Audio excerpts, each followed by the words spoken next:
जय श्री कृष्ण। राधे राधे। हरिओम। जय योगेश्वर। बंशीधरम दोत्रधरम नमामि मनोहरम मोहहरम च कृष्णम मालाधरम धर्मधुरम धरं च पार्थस्य सारथ्यकरं च देवम् कर्तव्यदीक्षां च समात्तशिक्षां ज्ञानस्य भिक्षां शरणागतिं च ददाति गीता करुणाद्रभूता कृष्णेन गीता जगतो हिताय बंशीधरं तोत्रधरं नमामि मनोहरं मोहहरं च कृष्णं मालाधरं मधुरं धरं च पार्थस्य सारथ्यकरं च देवम् कर्तव्यदीक्षां च समत्वशिक्षां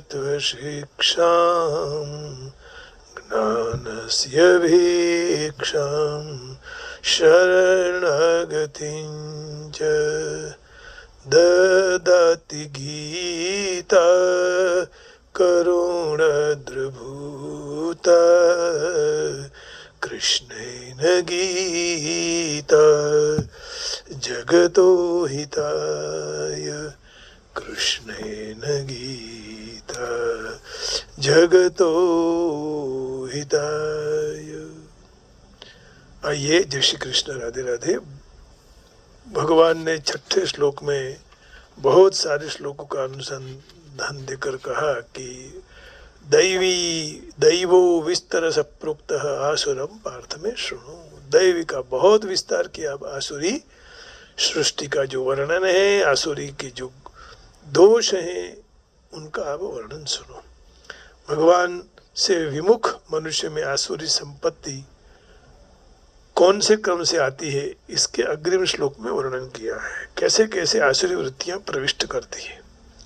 प्रवृत्तिं च निवृत्तिं च जनान विदुरासुराः न शौपम न शौचम नापि चाचारो न सत्यं तेषु विद्यते। प्रवृत्तिं च निवृत्तिं च जनान विदुरासुराः न शौचम नापि चाचारो न सत्यम तेषु विद्यते। आसुरी स्वभाव के मनुष्य किसमें प्रवृत्त होना चाहिए, किसमें प्रवृत्त नहीं होना चाहिए, वो नहीं जानते हैं। और उसमें न तो बाह्य शुद्धि और न श्रेष्ठ आचरण होता है और न सत्य भाषण भी होता है। ये सब आसुरी वृत्ति वाले होते हैं। प्रवृत्तिं च निवृत्तिं च जनान विदुरासुराः न शौचं नापि चाचारो न सत्यं तेषु विद्यते। Man possessing a demonic disposition know not what is right activity and what is right abstains from activity. Hence they possess neither purity external or eternal, nor good conduct, nor even truthfulness. झूठ भी बोलते हैं, सत्य का भी आचरण नहीं करते हैं, पवित्र भी नहीं है, बाह्य पवित्र भी नहीं है। कई देखे होंगे, कई परिवार में जो यज्ञ क्रिया चलती है, वहाँ कई माताएं बाथरूम जाके, लेटरिन जाके होम करने के लिए बैठ जाती हैं। एमसी में हो तो भी बैठ जाती हैं। तो मैं इनका दोष नहीं निकालता, लेकिन ऐसे अशौच अवस्था में कभी भी धार्मिक काम में नहीं बैठना चाहिए। कोई बात नहीं, दूसरी बार स्नान करके फिर बैठ लो। लेकिन आज यहाँ यदि किसी का विरोध किया जाए तो लोग फिर उसके लिए झगड़ पड़ते हैं, क्लेश में पड़ जाते हैं। लेकिन ऐसा नहीं करना चाहिए, पवित्रता होनी ही चाहिए। Those who are Dominic do not know what is to be done and what is not to be done. Neither cleanness nor proper behavior nor truth is found in them. हाँ, रोगी कोई हो तो उसको दोष नहीं है कि वह कुछ भी करके भगवान का नाम संकीर्तन कर सकता है। बट यहाँ कहा भगवान ने, those who are demonic do not know what is to be done and what is not to be done. किं अकर्तव्यम किं कर्तव्यम इसका विवेक नहीं होता है। Neither cleanliness nor proper behaviour nor truth is found in them. सत्य भी नहीं बोलते हैं, पवित्रता भी नहीं है, सच्चाई भी नहीं है, प्रवृत्ति क्या करना चाहिए क्या नहीं करना चाहिए वो भी नहीं जानते हैं।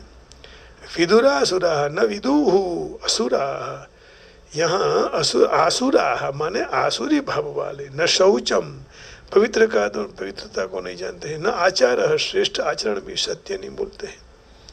तो आरंभ में जो शिक्षण न मिलने से आसुरी प्राणियों को क्या नहीं करना चाहिए क्या नहीं करना चाहिए, शरीर की शुद्धि क्या होती है, अशुद्धि क्या होती है, खान पान कौन सा शुद्ध है कौन सा अशुद्ध है, बड़े और छोटों का कैसे व्यवहार करना चाहिए कैसा नहीं करना चाहिए बड़े छोटों के साथ, वाणी वगैरह में सत्य क्या होता है असत्य क्या होता है, इन सारी बाबतों नहीं जानता है। अर्थात अच्छे शिक्षण के अभाव में वह प्रवृत्ति और निवृत्ति को, शौच सदाचार को, सत्य को नहीं जानता है। इस कारण वह सत्य तत्व परमात्मा से विमुख हो जाता है।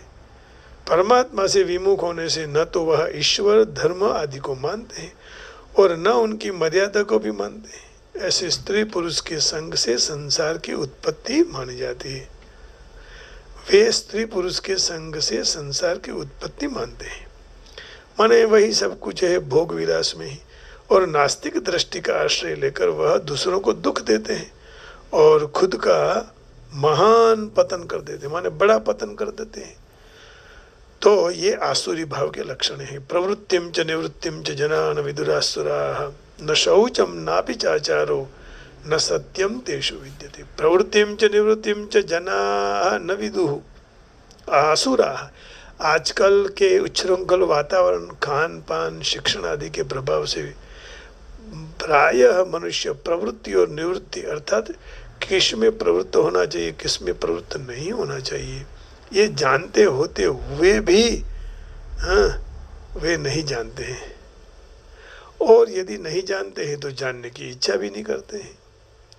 यदि करना चाहते हैं किसी को दिखाने के लिए, यदि कोई कहते हैं तो उनका मानते नहीं है, उससे विपरीत उनकी मस्करी करते हैं, मजाक उठाते हैं, उनको मूर्ख समझते हैं। जो बाथरूम जाके हाथ पांव धोए, मुंह में से कुल्ला करे, 16 बार कुल्ला करना चाहिए। हमारे गुरुजी कहते थे हाथ 6 बार धोना चाहिए मिट्टी से। खाने के बाद भी कुल्ले करने चाहिए ताकि दांत की बीमारी न हो। तो अभिमान के कारण सब कुछ समझते हैं, लेकिन वो कई लोग प्रवृत्ति और निवृत्ति को जानते हैं फिर भी अपने पर आसुरी संपत्ति का विशेष प्रभाव होने से उनके विहित कार्यों में प्रवृत्ति और निषिद्ध कार्यों से निवृत्ति नहीं होती। न प्रवृत्ति करते हैं न बुरे काम में निवृत्ति लेते हैं। तो इस कारण से सबसे पहले प्रवृत्ति और निवृत्ति को न जानने से आसुरी संपत्ति प्रविष्ट कर जाती है। प्रवृत्ति और निवृत्ति को कैसे जान सकते हैं? उनको गुरु द्वारा, ग्रंथ के द्वारा, चिंतन द्वारा जाना जा सकता है ना। जब आप चिंतन करेंगे तो उसमें से समझ में आ जाएगा। तो ऐसी प्रवृत्तियां नहीं करनी चाहिए जो निषिद्ध हैं, जिससे आसुरी भाव का प्रवेश हो। तो ग्रंथ के द्वारा, चिंतन के द्वारा। यदि इसके बाद भी किसी मनुष्य पर कोई तकलीफ आ जाए, मुसीबत में आ जाए, कोई विचित्र घटना बन जाए, विवेक शक्ति जागृत हो जाती है, तब महापुरुष के दर्शन के लिए जाने से पूर्व संस्कारवश मनुष्य की वृत्ति बदली जाती, प्रवृत्त होती है, परिवर्तित हो जाती है और प्रवृत्त होती है। अथवा जो स्थान पर बड़े बड़े प्रभावशाली संत हो गए, उस स्थलों में, तीर्थों में जाने से विवेक शक्ति जागृत होती है। इसलिए तीर्थ यात्रा करनी चाहिए। कई लोग ऐसे कहते हैं कि क्या ये भारत वाले सब इधर इधर घूम रहे हैं, लेकिन उसी स्थान में जाने से विवेक शक्ति जागृत होती है। विवेक शक्ति केवल प्राणी मात्र में रहती है, परंतु पशु पक्षी आदि योनियों में विकसित करने का अवसर, स्थान और योग्यता नहीं मिलता है। फक्त मनुष्य में उनको विकसित करने का अवसर, स्थान और योग्यता भी मिलता है, योग्यता भी प्राप्त हो जाती है। पशु पक्षी आदि में केवल विवेक शक्ति शरीर निर्वाह तक ही सीमित रहती है, परंतु मनुष्य तो विवेक शक्ति से अपना और अपने परिवार का, अन्य प्राणियों का पालन पोषण कर सकता है। दुर्गुण दुराचारों का त्याग कर सद्गुण सदाचारों को अपना सकता है। मनुष्य उसमें सर्वथा स्वतंत्र है, क्योंकि यह साधन योनि है। साधन धाम मोक्ष कर द्वारा, साधन धाम मोक्ष कर द्वारा। कहते हैं कि इस संसार में जो साधन रूप ये शरीर है वह एक बहुत बड़ा साधन है जिससे हमें मुक्ति मिल जाती है। तो इसके लिए हमेशा हमें भगवान ने इस शरीर, इस साधन को इसलिए दिया है। नहीं तो लोग जैसे चम्मच है खाने के लिए दिए, कटोरी पीने के लिए, गिलास, तो यह शरीर भगवान के भजन के लिए दिया है। साधन धाम मोक्ष कर द्वारा, सुर दुर्लभ सद ग्रंथ निगावा। साधन धाम मोक्ष कर द्वारा, सुर दुर्लभ सद ग्रंथ निगावा। सुर दुर्लभ सद ग्रंथ निगावा। साधन धाम मोक्ष कर द्वारा, सुर दुर्लभ सब ग्रंथ निगाव। साधन धाम मोक्ष कर द्वारा, सुर दुर्लभ सद ग्रंथ निगावा।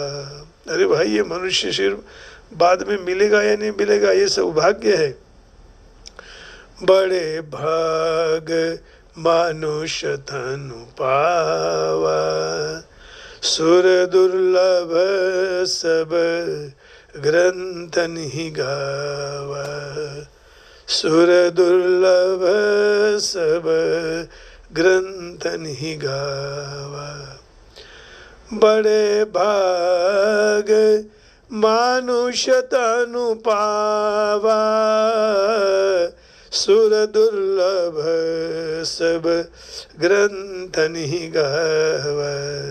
सुर दुर्लभ सद ग्रंथ निगावा।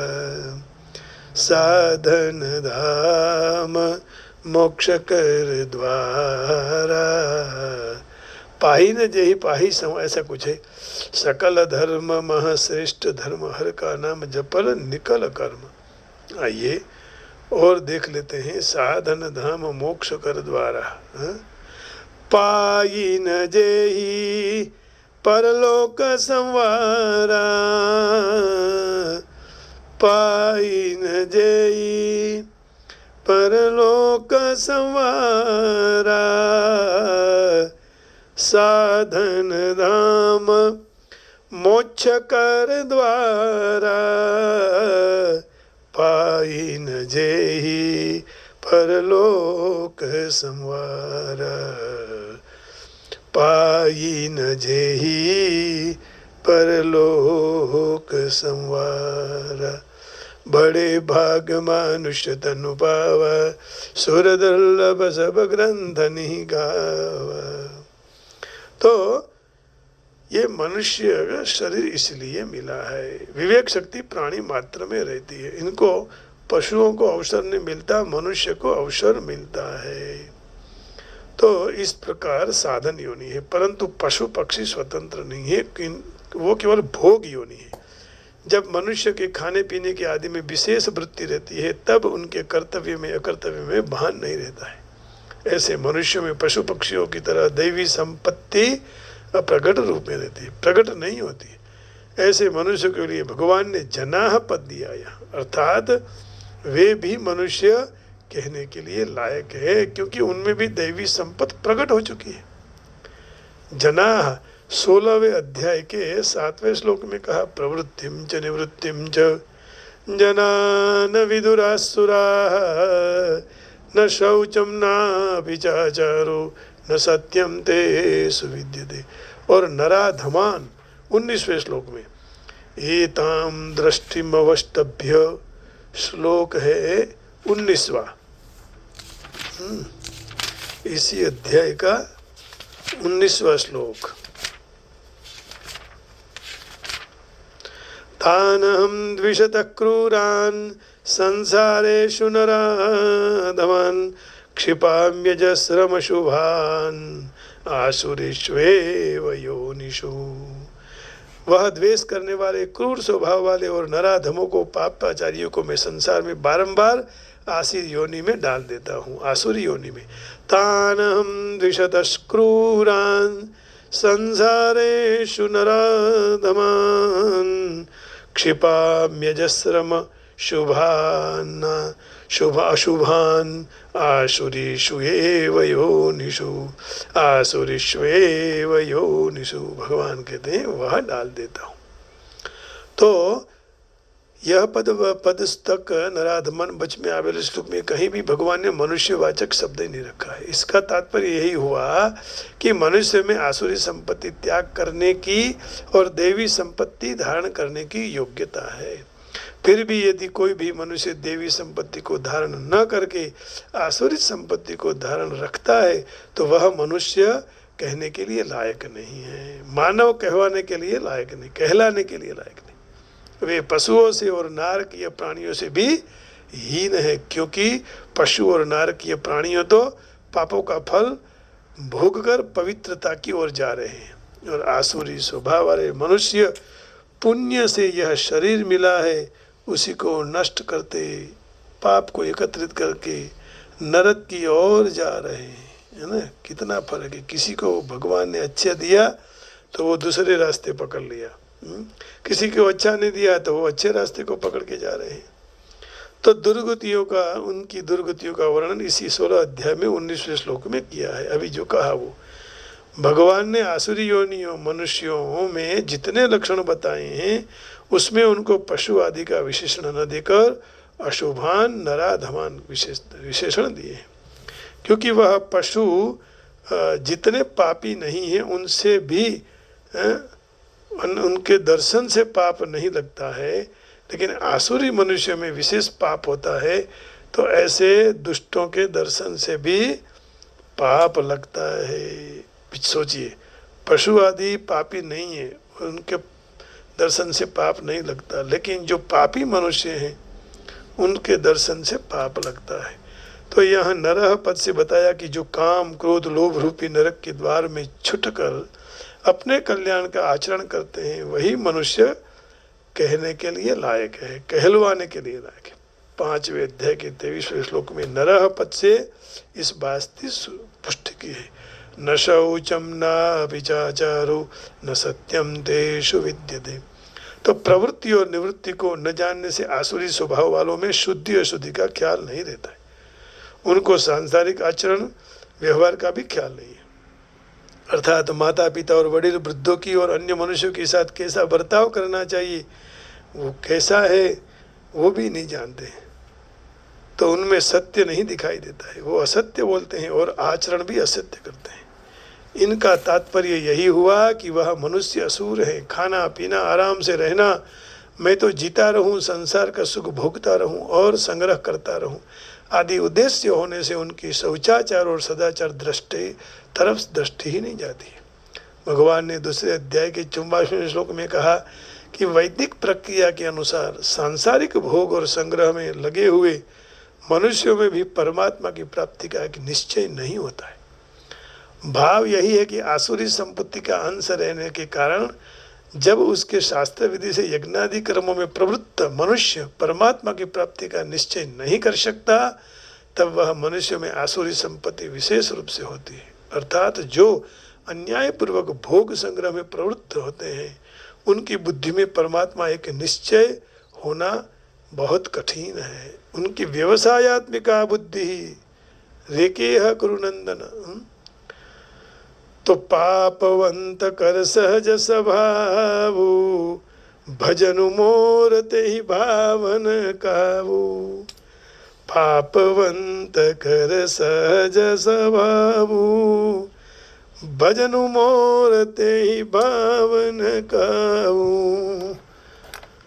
पापवंत कर सहज स्वभावु भजनु मोर ते ही भावन कावु। उनको परमात्मा है ऐसी बुद्धि ही नहीं होती है। जैसे जैसे आसुरी संपत्ति आती है विवेक अदृश्य होता जाता है। भोग परायण होने से आसुरी लोग क्या करना क्या नहीं करना ये नहीं जान सकते। उनकी निष्ठा तो लौकिक भी नहीं होती, अलौकिक की तो बात ही कहा। उनकी निष्ठा नरक में ले जाने वाली होती है। आसुरी लोग पिंड प्राण पोष परायण होते हैं, शरीर का ही ध्यान रखते हैं। इसलिए वह केवल अपने सुख आराम और अपना स्वार्थ देखते हैं। जिनसे अपना सुख मिलता दिखाई दे वहाँ वो प्रवृत्त हो जाते, जिनसे दुख मिलता दिखाई दे वहाँ स्वार्थ साधते न दिखाई देते हैं। इनसे वह निवृत्त हो जाते हैं। वास्तव में प्रवृत्ति और निवृत्ति में शास्त्र ही प्रमाण है।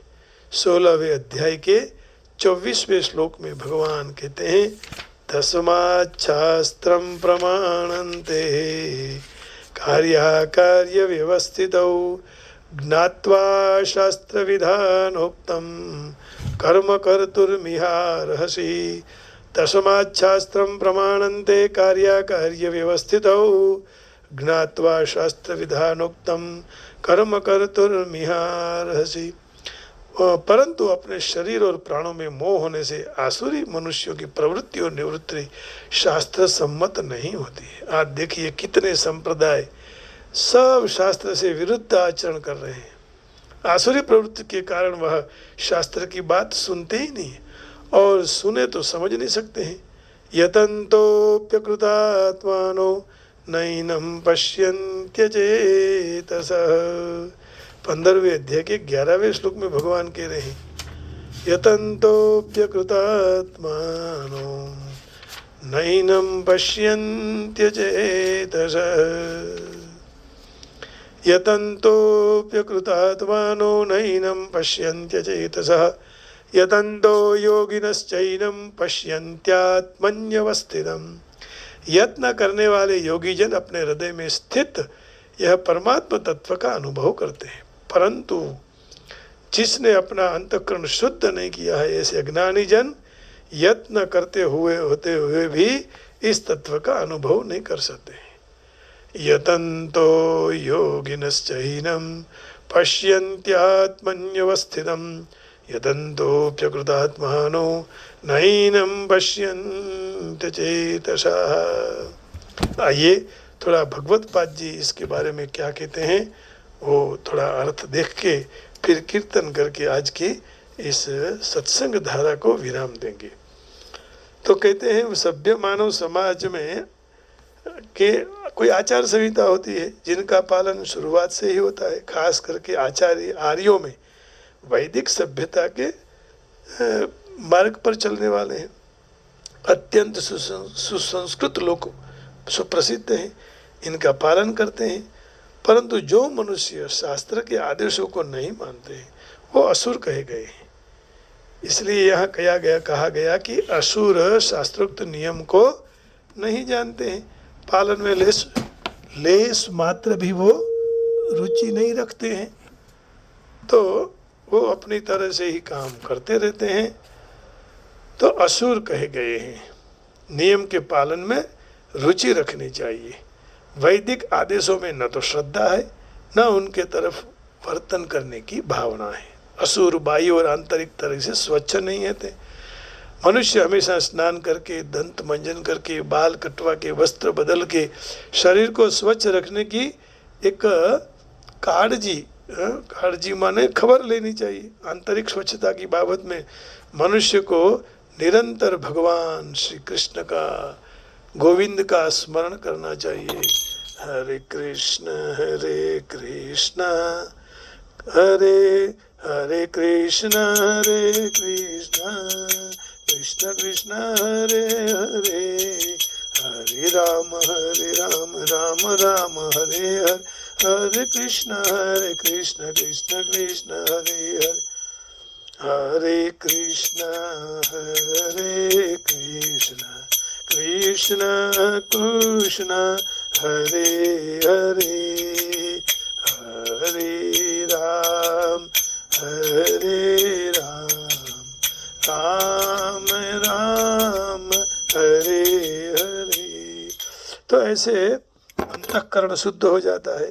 भगवान का यस यस स्मरण मात्रेण जन्म संसार बंधनात् विमुच्यते नमस्तस्मै विष्णवे प्रभु विष्णु। अथवा अपवित्र पवित्रो वा सर्वावस्थां गतोऽपि वा यस्मरेत् पुंडरीकाक्षं सबाह्याभ्यंतर शुचि। जो पुंडरीकाक्ष को याद करता है वह बाह्य और अंतःकरण से शुद्ध हो जाता है।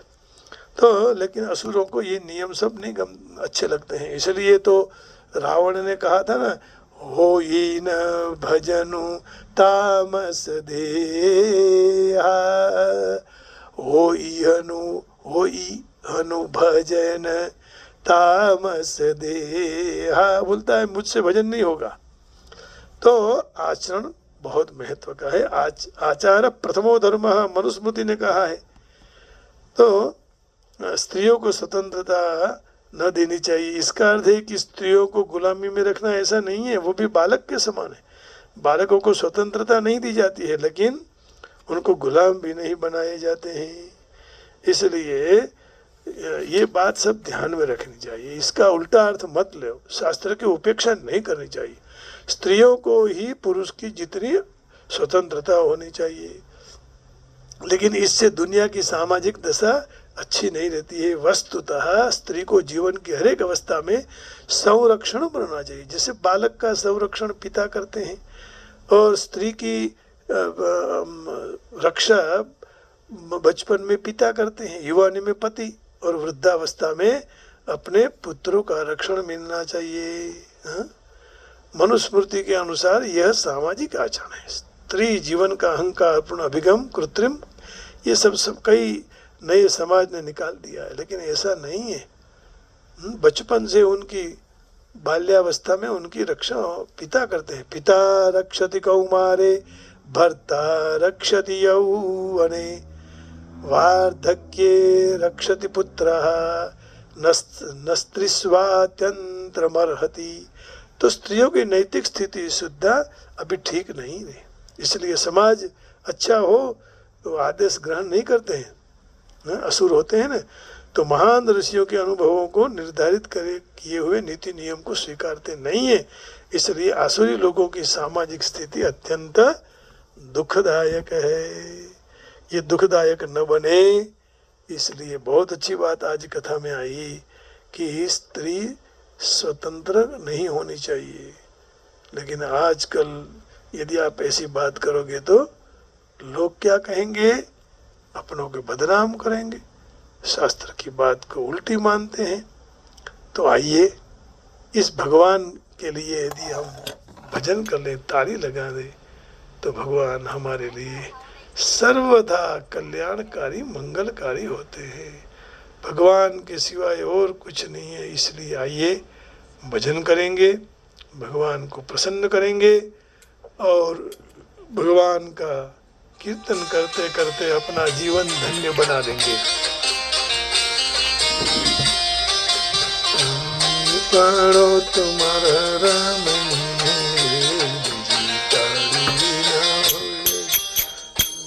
पढ़ो तुम्हारा राम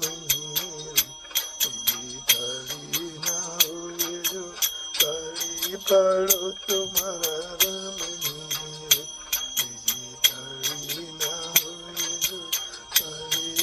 तो तुम्हारा राम तो न हो जो ताड़ी पढ़ो तुम्हारा राम बिजी ताड़ी न हो जो।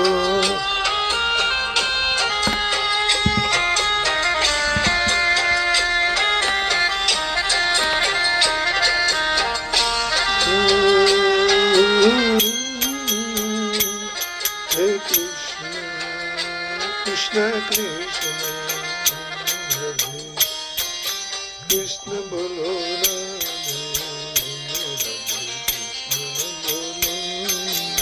राधे कृष्ण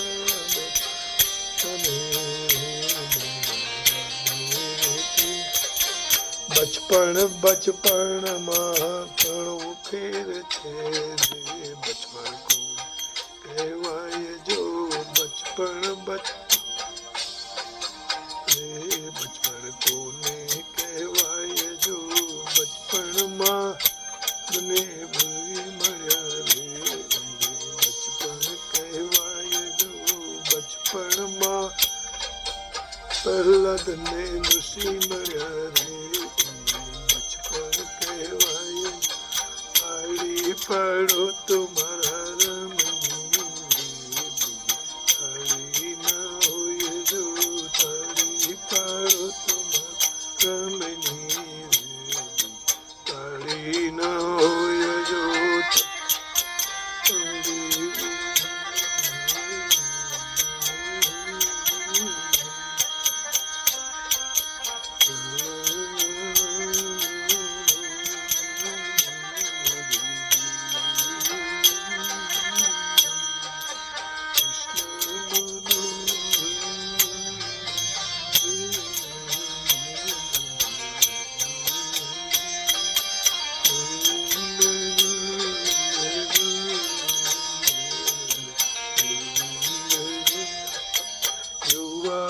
યુવાની માં ઘણો ફેર છે રે યુવાની કોને કહેવાય જો યુવાની માં ફેર છે રે યુવાની કોને કહેવાય જો યુવાની માં મીરાબાઈ શ્યામ મળ્યા રે યુવાની એને કહેવાય જો યુવાની માં મીરાબાઈ ને શ્યામ મળ્યા યુવાની કહેવાય જો તાળી પાડો તો મારા રમણી તાળી ના હોય જો તાળી પાડો તો મારા રમણી બીજી તાળી ના હોય જો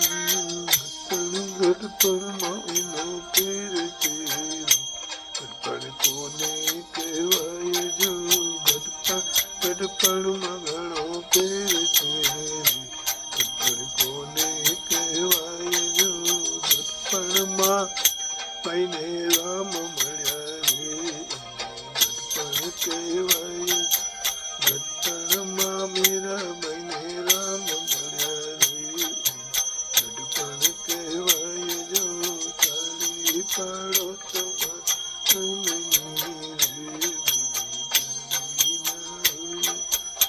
તાળી પાડો તો મારા રમણી તાળી ના હોય જો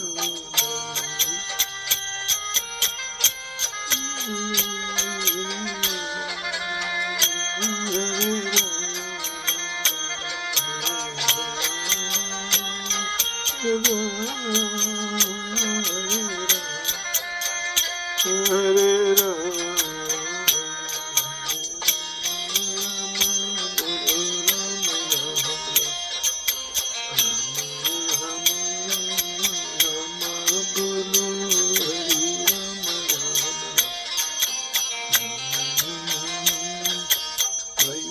ભાઈબંધમાં ઘણો ફેર છે રે ભાઈબંધ કોને કહેવાય ભાઈબંધમાં ઘણો ફેર છે રે ભાઈબંધ કોને કહેવાય જો મનમાં અગા મને કૃષ્ણ મળ્યા રે ભાઈબંધ કહેવાય વનમાં સુદામાને કૃષ્ણ મળ્યા રે, ભાઈબંધ કહેવાય જો તાળી પાડો તુમાર રમની રે,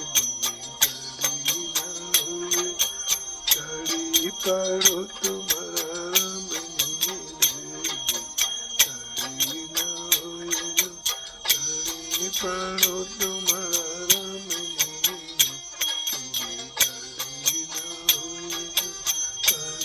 પાડો તમારા રામની,